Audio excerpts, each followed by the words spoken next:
Sir चर्चा क्या है, कौन कितनी सीट जदयू कोटे में जाएगी, कितनी सीट बीजेपी कोटे में जाएगी और आरजेडी कितनी सीटों पर मतलब कि लड़ेगी या रहेगी? कि क्या 1 जून को नोटिफिकेशन होगा, माने अधिसूचना जारी हो जाएगी कि यह 9 सीट और एक 10 सीट का कैसे कैसे क्या क्या नियम कायदा रूटीन जारी हो जाएगा। 18 जून को वोटिंग होगी 9 बजे से 4 बजे के तक। राधा चरण सेठ उर्फ राधा चरण शाह उस सीट से चुनाव लड़ते थे, वह सीट आरजेडी अपने चली गई है। वोट है 202 का आंकड़ा है एनडीए के पास और आप गिरते पड़ते 25 तो सीट है आपको आरजेडी के पास। तेजस्वी यादव के पास बड़ी चुनौती है अपनी एमएलए को संभाल के और विपक्ष को, पूरा विपक्ष को संभाल के रखने की। नीतीश कुमार की जो सीट जो जिसके उपचुनाव उस पर आपको किसको भेजा जाएगा? न उसमें दीपक प्रकाश जाएंगे आरएलएम वाले, उपेंद्र कुशवाहा के पुत्र जो अभी मंत्री हैं सम्राट कैबिनेट में, और न निशांत कुमार जाएंगे। इसकी चर्चा है सर, कौन जाने वाला है? वो इनको ललन महतो भी लोग कहते हैं प्यार से। तो ये देखिए, ये आपको धानुक हैं और धानुक देखिए, धानुक पर ये विशेष फोकस है इस बार। संजय मयूख जाएंगे सर क्या? देखिए संजय मयूख अब जाएंगे, नहीं भी जा सकते। जो बांकीपुर विधानसभा का जो सीट खाली होने वाला है नितिन नवीन के कारण, तो हम जो समझ पा रहे हैं हो सकता है उनको वहां से उम्मीदवार उनको बना। नाम तो पवन सिंह का भी आ रहा है। तो चिराग को कितनी सीट मिलने वाली है और किसको सर उम्मीदवार बनाने वाला है चिराग? देखिए निश्चित रूप से जीतन राम मांझी को मिलेगा कि नहीं मिलेगा सीट? क्योंकि वो सम्राट चौधरी से मिलने भी गए हैं। नमस्कार, मैं आभा और आपने देखना शुरू कर दिया है स्वराज पोस्ट का खास कार्यक्रम पैनी नजर। इसमें आप सभी दर्शकों का बहुत बहुत स्वागत है। देखिए, बिहार विधान परिषद की 10 सीट खाली होने वाली है, जिसमें एक सीट पर उपचुनाव होना है और चुनावी बिगुल बज गया है। सभी गठबंधन जो है वो तैयारी कर रहे हैं कि अब किसे उम्मीदवार बनाना है। देखिए, इस बारे में बातचीत करने के लिए हमारे साथ मौजूद हैं senior journalist Ravi Upadhyay sir. Sir आपका बहुत बहुत स्वागत है। सर, चुनावी बिगुल बज गया है सर विधान परिषद की, जैसा कि हम लोग पहले बात भी किए थे। आपने कहा था कि मई के लास्ट तक जो है नोटिफिकेशन जारी हो जाएगा और देखा भी जा रहा है कि नोटिफिकेशन जारी हो गया है और इसके साथ ही 18 तारीख को सर 18 जून को वोटिंग होना है। क्या कुछ कहेंगे इसको लेकर? देखिए, एक बात समझने की बात है, चुनाव आयोग इसको कंडक्ट करता है, इस चुनाव कराता है बिहार विधान परिषद जो उच्च सदन है। जिस तरीके से राज्यसभा उच्च सदन है, लोकसभा और राज्यसभा, उसी तरीके से विधानसभा और विधान परिषद की 10 सीट की रिक्तियां हैं और यह 28 जून 2026 से विधानसभा क्षेत्र, ये भी समझने की जरूरत है, विधानसभा क्षेत्र से यह रिक्तियां हैं। ये 10 सीट है, तो 10 में से 9 सीट जो है सो वह रेगुलर है। एक सीट पर उपचुनाव है, वह उपचुनाव मुख्यमंत्री बिहार नीतीश कुमार के इस्तीफे के कारण विधान परिषद से जो उन्होंने इस्तीफा दिया था उस सीट के कारण रिक्त हुई है। तो एक सीट वो है। देखिए, अब जो नीतीश कुमार वाली सीट है उसका टेन्योर जो है सो आपको 2030 तक ही है। ये समझना पड़ेगा, 6/5/2030 तक ही उसका टेन्योर है। इसीलिए कह रहे हैं उस सीट पर उपचुनाव होगा। और ये विधान परिषद का द्विवार्षिक चुनाव इसको कहा जाता है, टेक्निकल शब्द में यही कहा जाता है इसको। तो ये 9 सीट और एक 10 सीट। तो अब देखिए, मुकम्मल तौर पर आपने देखा कि महागठबंधन भी इसकी तैयारी में है। बिल्कुल, सभी पार्टी तैयारी शुरू कर दी है सर इसको लेकर। बिल्कुल, और एनडीए। देखिए, सबसे बड़ी बात क्या है कि इसमें जो मैक्सिमम सीट जो है आपको वो हम समझा देना चाहते हैं, बता देना चाहते हैं स्वराज पोस्ट के व्यूवर्स को कि कौन कौन सी सीट कैसे कैसे खाली हो रही है। अब आप देखिए, जेडीयू कोटे से डॉक्टर कुमुद वर्मा उनका खाली होगा। उसके बाद से प्रोफेसर गुलाम गौस जेडीयू से हैं, उनका खाली होगा। भीषम सहनी है जेडीयू से, उनकी सीट खाली होगी। एक रिक्त सीट है भगवान सिंह कुशवाहा का, वो विधानसभा का चुनाव लड़े हैं, चुनाव भी जीते और वह एमएलसी थे, विधानसभा कोटे से ही थे और मंत्री भी बने हैं सम्राट की सरकार में। तो वो एक उनकी सीट रिक्त हुई है। एक संजय प्रकाश उर्फ संजय मयूख जो भारतीय जनता पार्टी के कद्दावर चेहरे हैं, एमएलसी हैं, दिल्ली में आप मीडिया को देखिएगा वही संभालते हैं, राष्ट्रीय प्रवक्ता भी हैं बीजेपी के। तो एक सीट उनकी खाली है। दूसरी सीट मुख्यमंत्री बिहार। अब सब लोग चौंकेगा, मुख्यमंत्री बिहार की क्या भाई? तो मुख्यमंत्री बिहार सम्राट चौधरी हैं, उनकी सीट भी रिक्त है। वह भी एमएलसी थे उच्च सदन के सदस्य थे। जिस तरीके से नीतीश कुमार थे उच्च सदन के सदस्य बिहार विधान परिषद के, उसी तरीके से सम्राट चौधरी भी थे। इस बार वह तारापुर से विधानसभा का सीट जीत करके आए हैं भारतीय जनता पार्टी से। एक सीट वह खाली हो रही है। अब आइए, महागठबंधन इंडिया ब्लॉक पर सबकी नजर लगी हुई है कि वो क्या कर रहा है। अब वहां पर एक सीट मोहम्मद फारूक की है आरजेडी के, उनकी खाली हो रही है। एक डॉक्टर सुनील कुमार सिंह जो आरजेडी के हैं, उनकी खाली हो रही है। 2 सीट आरजेडी की हो गई। एक सीट कांग्रेस की है जो कि डॉक्टर समीर कुमार सिंह का खाली हो रहा है। ये पूरे तौर पर फुल टेन्योर के लिए जो विधान परिषद का विधानसभा क्षेत्र कोटे से जो सीट रिक्त हो रही है, 9 सीट वो है। और एक सीट आपको हमने बताया नीतीश कुमार वाली, जहां पर उपचुनाव होगा।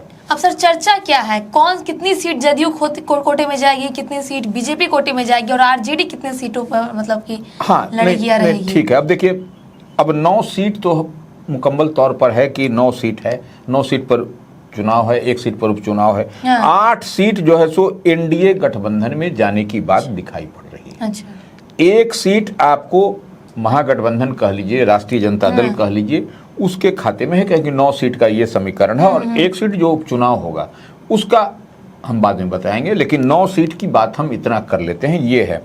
लेकिन तब है कि आपको एक बात आपको समझना पड़ेगा कि यह वोटिंग होगा। जो आदेश निर्गत कर दिया गया है चुनाव आयोग की ओर से, पहले वो भी समझ लेने की जरूरत है कि क्या 1 जून को नोटिफिकेशन होगा, माने अधिसूचना जारी हो जाएगी कि यह 9 सीट और एक 10 सीट का कैसे कैसे क्या क्या नियम कायदा रूटीन जारी हो जाएगा। तो 1 जून को आपको नोटिफिकेशन चुनाव आयोग की ओर से जारी हो जाएगा। तो नोटिफिकेशन जारी होने के साथ ही नामांकन की प्रक्रिया शुरू हो जाएगी।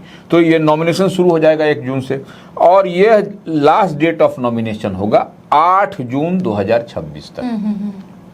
उसी बीच में स्क्रूटनी भी होगी, सब कुछ होगी।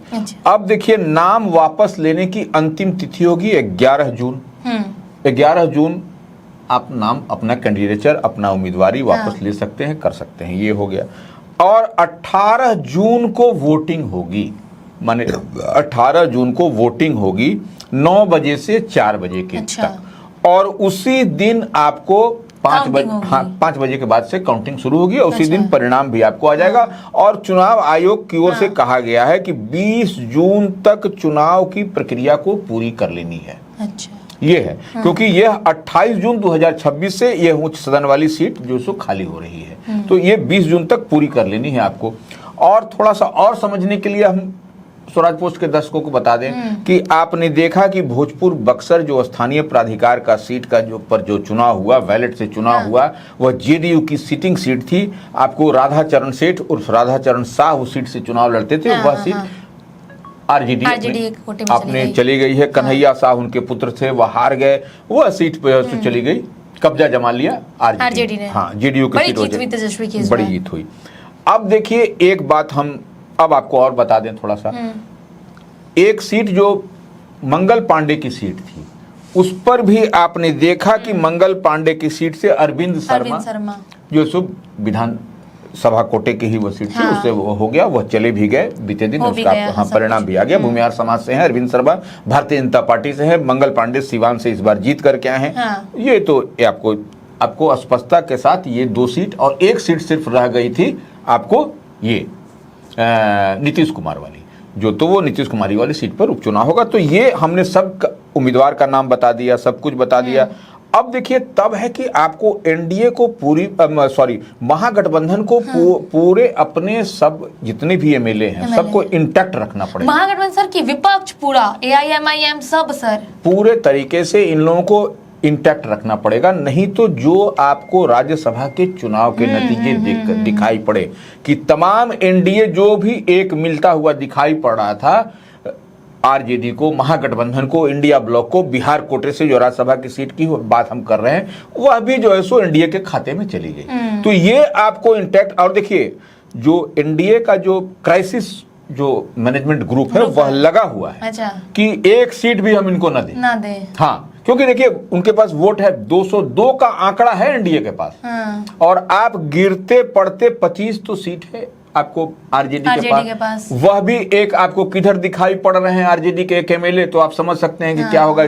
किसी दिन धड़धाम से। तेजस्वी यादव के पास बड़ी चुनौती है अपनी एमएलए को संभाल के और विपक्ष को, पूरा विपक्ष को संभाल के रखने के लिए। तेजस्वी यादव के पास चुनौती है और तेजस्वी यादव देखिए अभी नोटिफिकेशन सब कुछ हो रहा है, दिल्ली है, जश्न मना रहे हैं। उनके पिताश्री जो है सो विदेश जाने वाले हैं अपना इलाज के लिए। तो देखिए और राष्ट्रीय अध्यक्ष, हाँ, और राष्ट्रीय अध्यक्ष भी हैं राष्ट्रीय जनता दल के। तो देखिए यह सब कुछ महागठबंधन, निश्चित रूप से यह एक बड़ा डेंट लगने वाली, फिर हम बात कर रहे हैं जितनी तैयारी मुकम्मल तौर पर हम देख और समझ पा रहे हैं एनडीए में है, होती हुई दिखाई पड़ रही है। तो ऐसे में आप जान के समझिए कि महागठबंधन अगर सतर्क नहीं हुआ तो फिर कुछ न कुछ आपको हार का सामना हारना पड़ेगा। और देखिए ये एक बात और, आपको MY समीकरण पर आपको अपना इंटैक्ट रखना पड़ेगा। बिल्कुल। क्यों नहीं, तो आपने देखा कि इस बार के जो हम क्यों भोजपुर बक्सर स्थानीय प्राधिकार की चर्चा की है कि आपके उसमें वोट आपने कहां से जो MY समीकरण को लाया तो वहां से जीत करके आ पाए।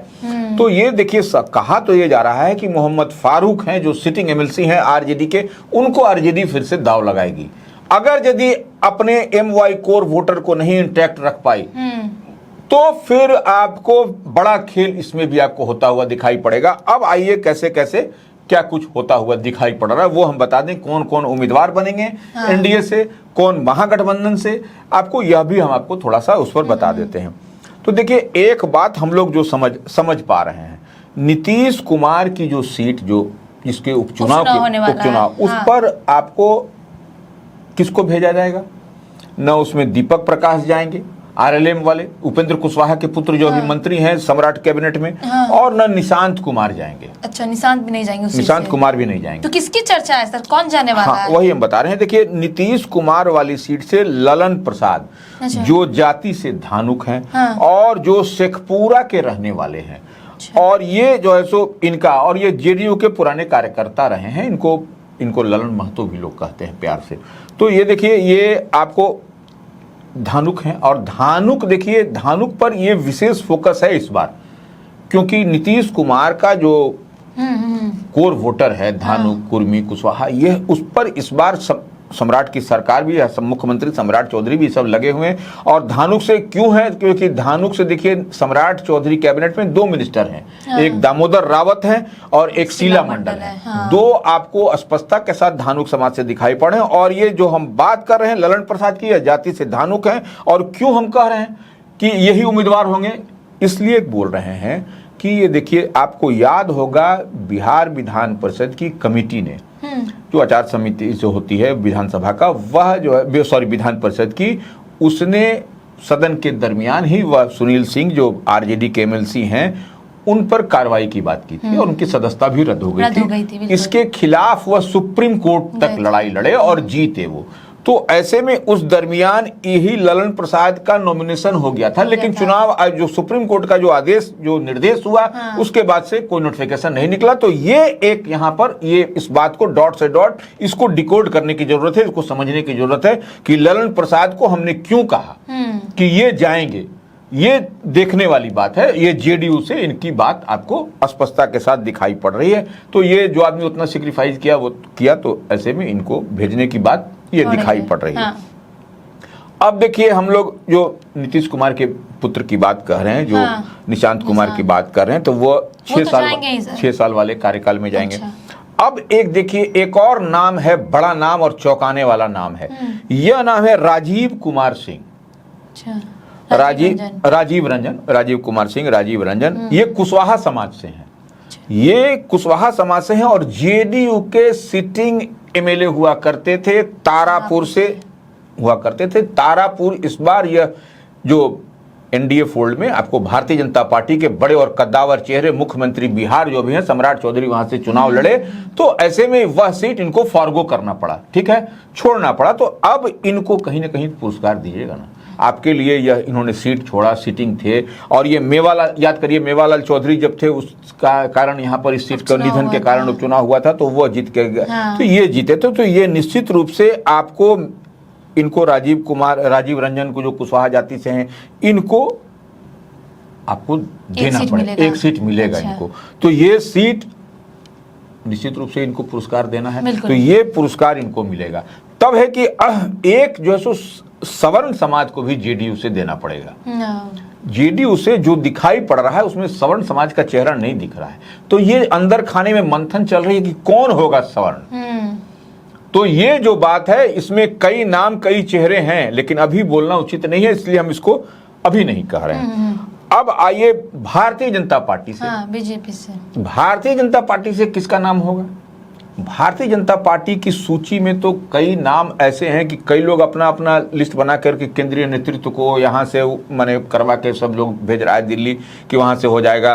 तो देखिए, लेकिन एक दो नाम की चर्चा है मेरे पास, और वो हमको एक प्रेम रंजन पटेल हैं जो एक्स एमएलए हैं, मुखर प्रवक्ता भी हैं, और ग्राउंड जीरो पर देखिए राज्यसभा के चुनाव के दरमियान भी उनके नाम की चर्चा हुई थी, उनका नाम कभी रिकमेंड किया गया था, उनका नाम भी, लेकिन जो वहां पर चला बड़े बड़े कद्दावर चेहरे आपने देखा कि जिस तरीके से नितिन नवीन ही गए, जिस तरीके से आरएलएम के राष्ट्रीय अध्यक्ष उपेंद्र कुशवाहा को भेजा गया, तो कई जो ये हुआ, तो इस कारण उनका नाम नहीं। और ये कुर्मी समाज से हैं तो और एक से मिले रहे हैं, ये इनका नाम भारतीय जनता पार्टी से जाना लगभग तय है। संजय मयूख जाएंगे सर क्या?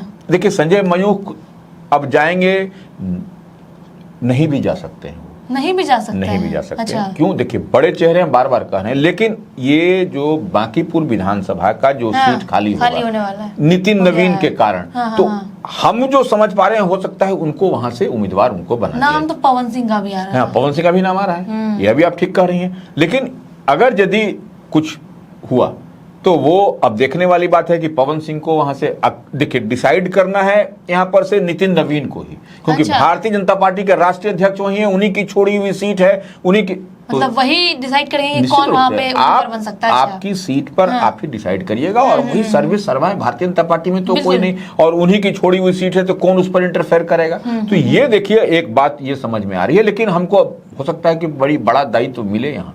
तो चिराग को कितनी सीट मिलने वाली है और किसको सर उम्मीदवार बनाने वाले हैं चिराग? देखिए, निश्चित रूप से लोक जनशक्ति पार्टी रामविलास, इसमें कई नामों पर मंथन हो रही है और दिल्ली में सब लोग जुटे हुए हैं। चिराग पासवान पार्टी के राष्ट्रीय अध्यक्ष हैं, नरेंद्र मोदी कैबिनेट में मिनिस्टर हैं, यह बताने की जरूरत नहीं, लेकिन इसमें कई नाम है। एक तो नाम है वेद पांडे का। अच्छा, वेद प्रकाश पांडे, जो कह लीजिए पुराने समय से जुझारू हैं, लगे हुए हैं, लगातार वह पार्टी में लगे रहते हैं, बुरा दौर हो अच्छा दौर हो वह लगे हुए हैं एकदम। और एक नाम है धीरेन्द्र मुन्ना का, यह भी लगे हुए हैं, अभी राष्ट्रीय प्रवक्ता हैं, यह भी पार्टी को अपना सब कुछ। एक नाम अल्पसंख्यक चेहरा है अशरफ अंसारी का, वो कार्यकारी अध्यक्ष भी हैं। तो ये देखिए, ये तीन नाम है, लेकिन ये देखिए कुछ सीट पर आपको दीपक प्रकाश में तो कहीं कोई बट नहीं। आरएलएम का तो कंफर्म है कि दीपक प्रकाश जाएंगे, आरएलएम कोटे से मंत्री भी हैं। चिराग पासवान कह रहा है कि अपने भतीजे या भांजे को नहीं। देखिए, इस तरीके से देखिए चिराग पासवान कुछ न कुछ मेजर भी करते हैं, और मेजर इन द सेंस कि वह समझते हैं कि क्या है यह। देखिए, यह शगुफा चल रहा है इस तरीके से, लेकिन हमको नहीं लगता है कि वह अपने इस तरह से वो जो तीन नाम है उसको, क्योंकि जिसके नाम की आपकी ओर संकेत करें उनके पिताश्री को अध्यक्ष भी बनाया है चिराग पासवान की पार्टी ने, ये उनके नाम। तो ये हमको नहीं लगता है कि सब कुछ एक ही पहर में, चिराग पासवान इससे थोड़ा इतर है, तो ये आप समझ के रखिए। लेकिन एक दीपक प्रकाश आरएलएम के बारे में हमने कहा, उनका मंत्री भी है तो वो हो जाएंगे। निशांत कुमार के हमने बता ही दिया कि फुल टेन्योर का है वह। तो ये आपको अब हम लोग इंतजार करें 1 तारीख का। एक आखिरी सवाल सर, जीतन राम मांझी को मिलेगा कि नहीं मिलेगा सीट? क्योंकि वो सम्राट चौधरी से मिलने भी गए हैं, देखा जा रहा है। मिलने जाए, मिलने से भाई मुख्यमंत्री बिहार है तो कोई किसी से मिलने जाएगा, और जीतन राम मांझी निश्चित रूप से तो वो नहीं मान गए हैं कि मुझे नहीं चाहिए, क्योंकि राज्यसभा सीट भी नहीं मिला है। नहीं मिला है, तो ये आप देखिए ना कि कैसे जो है सो सीट का एलोकेशन होगा, कैसे होगा बताइए ना। 9 सीट है, 1 सीट पर उपचुनाव होगा, 1 सीट आपको अगर यदि 243 विधानसभा का स्ट्रेंथ है, 25 का आंकड़ा चाहिए, तो ये सब कुछ आपको पूरी स्पष्टता के साथ दिखाई पड़ रहा है ना। ये नहीं होगा, लेकिन और 202 का आंकड़ा है, सब कुछ है, बहुत कुछ। और चिराग पासवान को तो उनके पास उन्हीं से मिले हैं, ऐसे भी उनको अधिकार बनता है, तो वो उनका पहले से भी ड्यू तो वहां मिलेगा। अब आरएलएम का कमिटमेंट था, कमिटेड हैं, तो वो आरएलएम को आपको मिला, एक तो चला जाएगा, वो एमएलसी है, न उच्च सदन में है न निम्न सदन में किसी का वह मेंबर नहीं है, दीपक प्रकाश या निशांत कुमार, तो ये दोनों को कहीं ना कहीं एडजस्ट किया जाएगा। देखिए, तो सुना आपने रवि उपाध्याय सर ने क्या कुछ कहा। आपको बता दें कि बिहार विधान परिषद की 10 सीट खाली हो रही है, जिसमें 9 सीटों पर जो है चुनाव होगा और 1 सीट पर उपचुनाव होने वाला है। तो वहीं काफी दिलचस्प मुकाबला होने वाला है और तेजस्वी यादव के लिए बड़ी चुनौती है। जैसा सर ने भी बताया, उन्हें अपने एमएलए संभाल के रखना है। जिस तरीके से राज्यसभा चुनाव में हुआ था, तो कहीं फिर ऐसा ना हो जाए, क्योंकि एनडीए का एक ग्रुप है जो तेजस्वी यादव के एमएलए के पीछे पड़ी हुई है। इसके साथ ही उन्होंने बताया कि कितने सीटों पर जो है जदयू उम्मीदवार होने वाले हैं, कितने सीटों पर बीजेपी उम्मीदवार होने वाले हैं। इसके साथ ही चिराग पासवान के उम्मीदवार कौन कौन होने वाले हैं उन्होंने बताया। इसके साथ ही क्या कुछ कहा आपने सुना होगा। इस खबर को लेकर आपकी क्या राय है, जाते जाते हमारे कमेंट बॉक्स में जरूर बताइएगा। तब तक के लिए बने रहे स्वराज पोस्ट के साथ। धन्यवाद। गोल, जहां 28 वर्षों के सफर में 18,000 से भी अधिक छात्रों ने डॉक्टर एवं इंजीनियर बनकर सफलता की ऊंची उड़ान भरे है, जहां साधारण छात्र भी बिहार एवं झारखंड टॉपर बनकर बड़ा इतिहास बना रहे हैं। दूरदर्शी शिक्षाविद श्री विपिन सिंह के मार्गदर्शन में मेडिकल एवं इंजीनियरिंग के लाखों छात्रों के लिए आशा की किरण के रूप में गोल, द रिजल्ट फैक्ट्री